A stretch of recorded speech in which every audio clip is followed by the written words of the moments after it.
Hello, folks, and welcome to the Deep Fried Sports Podcast. I'm your host, Jack Fry, and thanks for listening. Oh my goodness, I've got my office back.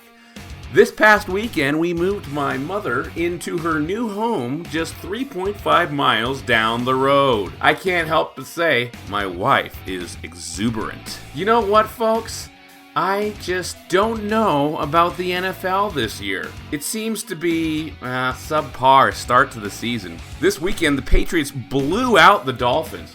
It was like 43-0. And in the past 2 weeks, they've only given up 3 points. This could be the best Patriots defense we've ever seen. In the Colts game, they won late. It was very, very close, and it was quite a good battle. I have to say, Jacoby Brissett looked pretty darn good in the 19-17 win over the Tennessee Titans. The 49ers whooped the Bengals. They ran the ball all over them with hundreds of rushing yards. 41-17 in that victory. The Ravens go 2-0 against the Cardinals. Lamar Jackson looks like the real deal. Seahawks get a 2-point win over the Steelers in Pittsburgh. That's a pretty interesting victory, especially since they almost lost last week to the Bengals at home. Cowboys hold control against the Redskins. Who the heck is their quarterback anyways in Washington? Oh yeah, Case Keenum. Lions won at home versus the Chargers in a close game, 13-10. Way to go, Stafford. You guys are still undefeated. That division looks incredible, with the Packers, Vikings, and Bears as well. The Bills look impressive. They beat the New York Giants in New York quite handily, and the Packers hold serve against the Vikings. We'll see what happens when they go back to Minnesota in that game. In the afternoon games, the Saints lost to the Rams 9-27. The refs blew it again on an obvious fumble. Are the Saints cursed? I have no idea. Breeze hurt his thumb and he should be out 6 weeks. The Bears beat the Broncos. That game was crazy, and I'll get to that later. Eagles lost to the Falcons in the night game. And last night, for the wonderful Browns-Jets Monday night matchup, can you sense a little sarcasm? The Browns won 23-3. OBJ had a huge game with 6 catches, 161 yards, and a touchdown. Baker was all right, but the Browns' defense looked really good. Of course, it's not that hard to stop the Jets with a third-string quarterback. But let me get to this. This has been the sloppiest start to an NFL season that I can ever remember. But why? Well, they have less intense practices due to restrictions on full contact, so players aren't really getting the physicality they need before the start of the season. In the preseason, starters aren't playing nearly as much, if at all. I mean, look what the Rams did last year. They had nobody play in the preseason and got to the Super Bowl.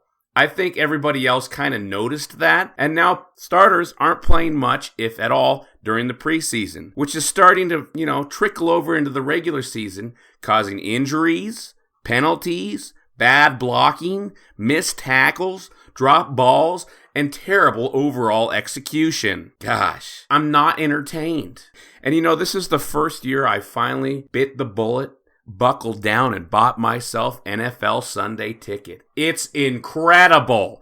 This Sunday I was flipping back and forth between games. Fantastic. I also get the Red Zone, which I really, really love. Instead of watching the Red Zone, I flip back and forth between games because, of course, the Red Zone only shows you games where the team is in the Red Zone. When the games are getting close towards the end of the game, it's really, really entertaining to watch the important matchups, the close games. Lots of these games this weekend came down to the last possession. Minus the Patriots blowing out the Dolphins, it was a last possession weekend. Pretty freaking impressive.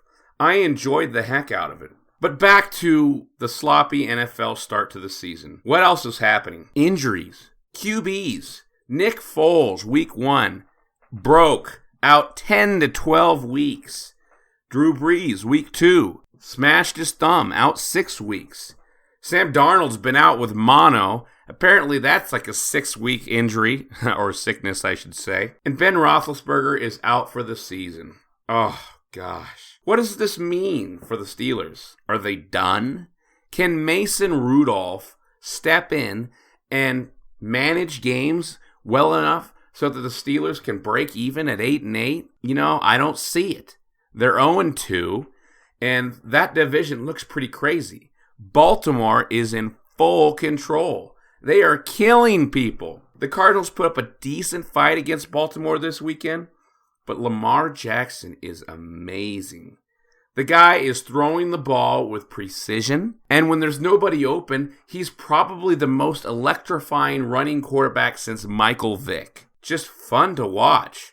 And the Ravens were way ahead of it when getting rid of Joe Flacco. Look at that guy over in Denver. He's just old and sorry. Man, speaking of Denver, did you guys see that game? Holy moly. It was the only afternoon game on NFL Sunday Ticket in my area because the Rams and Saints was televised and the Raiders and Chiefs was televised. Guess I probably forgot to mention that the Raiders got whooped by the Chiefs.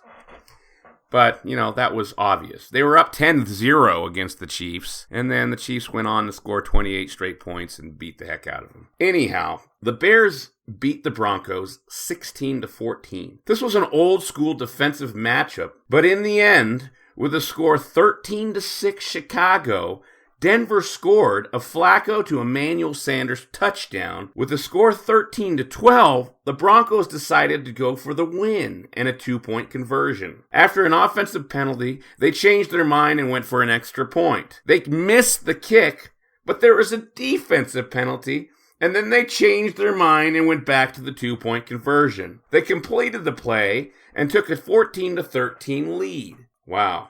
What a beautiful mess. All for nothing, too, because they left too much time on the clock. Mitch Trubisky and the Bears took the ball with 31 seconds left and drove it to field goal range. 1 second left, and Pinheiro hit the game-winning 53-yard field goal. Bears win 16-13. Holy crap. The most boring game of the weekend became the best ending, and that's the NFL. I was thinking to myself, if the Broncos had just kicked the extra point and tied the game up, then I think the Bears probably wouldn't have drove down the field for that field goal because they were forced to with a 1-point deficit. With a tie, would they have been more satisfied to kneel on the ball and go to overtime? Possibly. We'll never know. But this whole new trend of going for a 2-point conversion in the end of a game to go for the win instead of kicking the extra point and going for the tie has gotten me a little bit perturbed. In the NFL, when you only have 16 games, wins and losses are extremely important. And to gamble like that at the end of the game just doesn't make any sense to me. I believe just kick the extra point and let your defense come out and stop them. Like I said, I think the Bears would have been happy to just kneel on the ball and go to overtime. We'll never know. The Sunday night game with the Eagles losing to the Falcons 20-24 was interesting. Once again, injuries cost the Eagles. 5 guys were hurt during this game who are extremely important to that team, and especially in the receiving corps. Deshaun Jackson and Alshon Jeffrey were out. And in the final drive, when the Eagles were coming back to try to win the game, they had no weapons.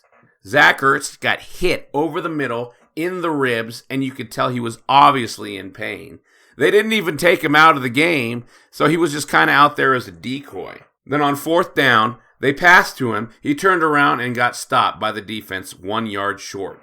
Falcons won the game, and the reason why they won was Julio! Julio Jones caught a wide receiver screen from Matt Ryan on an audible. Ryan saw the defense coming up for an all-out blitz, called the audible, threw the wide receiver screen out to the flat. The entire Eagles defense, well, at least 7 or 8 of them, was rushing the quarterback, which left 3 guys to stop Julio with 2 blockers out there.